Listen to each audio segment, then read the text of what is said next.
We also just launched our NFT project, so play to earn gaming. So we'll be developing a game called The Chosen Ones for a company called Fork Gaming.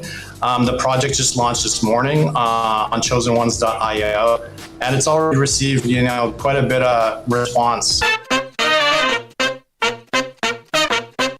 Next up, Charlo Barbosa, CEO of Good Gamer Entertainment, joins me.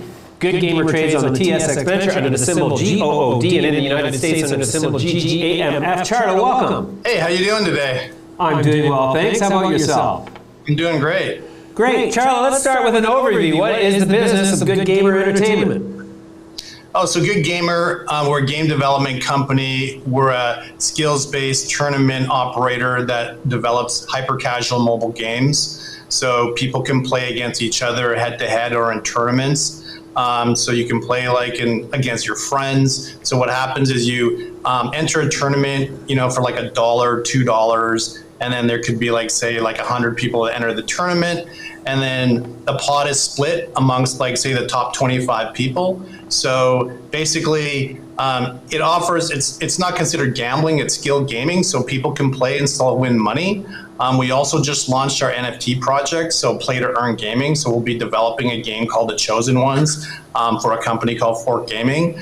The project just launched this morning on choseenones.io, and it's already received, quite a bit of response. So I think on Twitter, we're up to, since we launched this morning at 6 a.m., we've got 7,800 followers now and about 3,400 people in our Discord channel.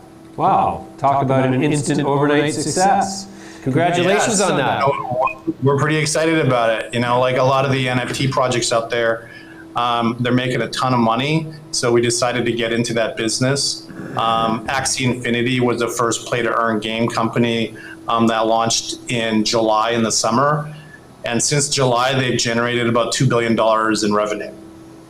Wow. That's so interesting. I just had a conversation with my main graphics department about creating an NFT, not for this platform, but for another project that I'm working on.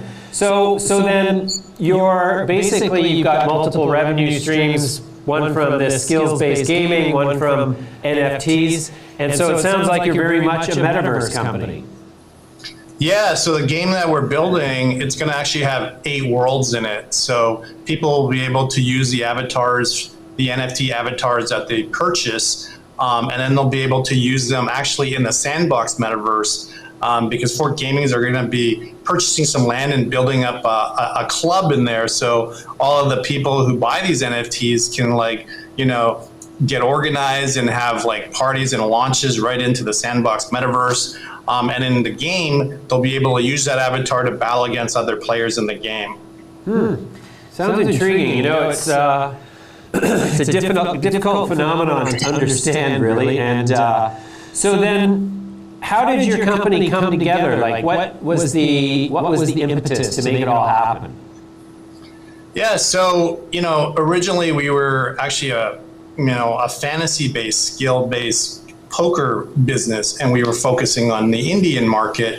But unfortunately, we had to step away from that business and start this new business in the United States. We saw that, due to COVID, more people were starting to play video games, and we saw, stocks like DraftKings and Skills, they just started skyrocketing. People are just at home, super bored, So it created this, massive influx of new players where, people that are your and my age would probably have never picked up a phone to play video games back in the day.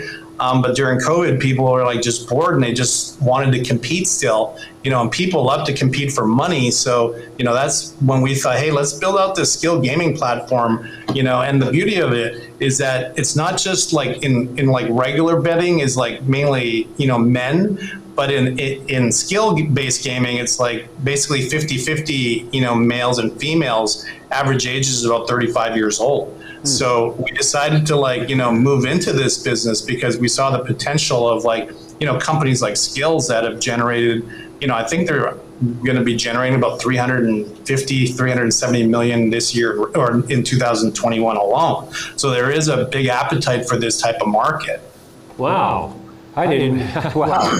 Okay, so what is the status of Good Gamer Entertainment? Where are you at in the developmental curve? Are you development stage? Are you revenue positive? Are you profitable? Yeah, so no, we're not revenue positive. So we're still basically pre-revenue. We have finished our tournament management platform, and we have launched a couple games already. So we're going to start doing user acquisition. We just completed the games. And then obviously, as I said previously, the NFTs, we're working in partnership with Fork Gaming on that deal, as they're the game publishers and we're the game developers. Those NFTs will be sold at the end of February. So we expect to be revenue positive, actually, at the end of this month or early March, just because the NFTs are going to be sold for 0.25 Ethereum, which is roughly about $600 each, and there's going to be 10,000 of them. Holy cow! Yeah, and Good Gamer receives a 45% revenue share out of that. So, we believe that we'll be revenue positive once the sale happens. Sure. Obviously, we hope that the users and the Discord channels, the Twitter channels, Facebook channels all continue to grow, so that when they have the mint happening, people are already whitelisted so that they can purchase these NFTs. Sure. And how much capital has gone into the development of your company so far?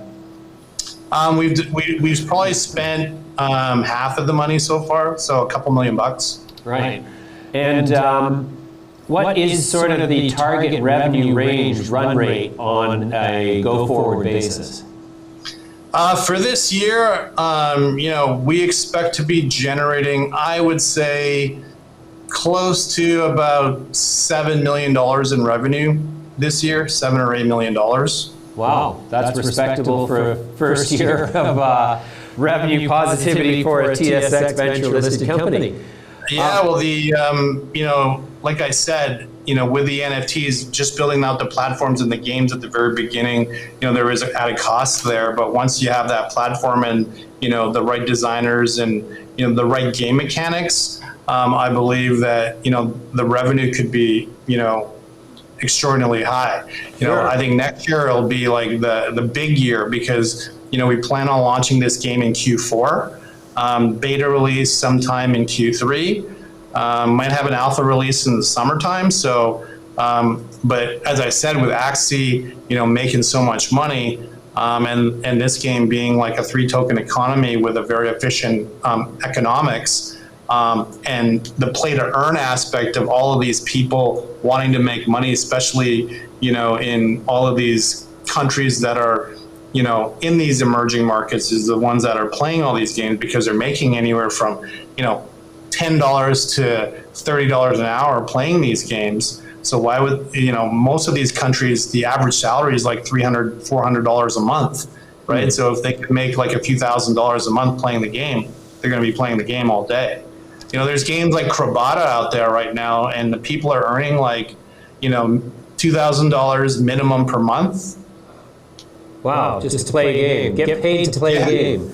Exactly. Unprecedented. This is the thing. I don't pretend to really understand all that the metaverse presumes to be, but from what I hear, I sure do like it, and for that kind of reason. As it pertains to NFTs, now I've seen recent media coverage that where some of the original players in the NFT space are saying that it's becoming an environment that is rife with, let's say, bad actors. And so, do you see that in the future having a negative impact on the potential of the space generally? I think, the bad actors are obviously going to get weeded out. People and investors get smarter as, time goes on, as so this is why I believe like being a publicly traded company helps us, because a lot of these NFT projects, you don't know who's behind them. They put up a name, they put up a cartoon image, and they don't even put up the real names in there or real pictures. There's no privacy policy, no terms, no nothing. So I think those type of projects are going to start like getting weeded out.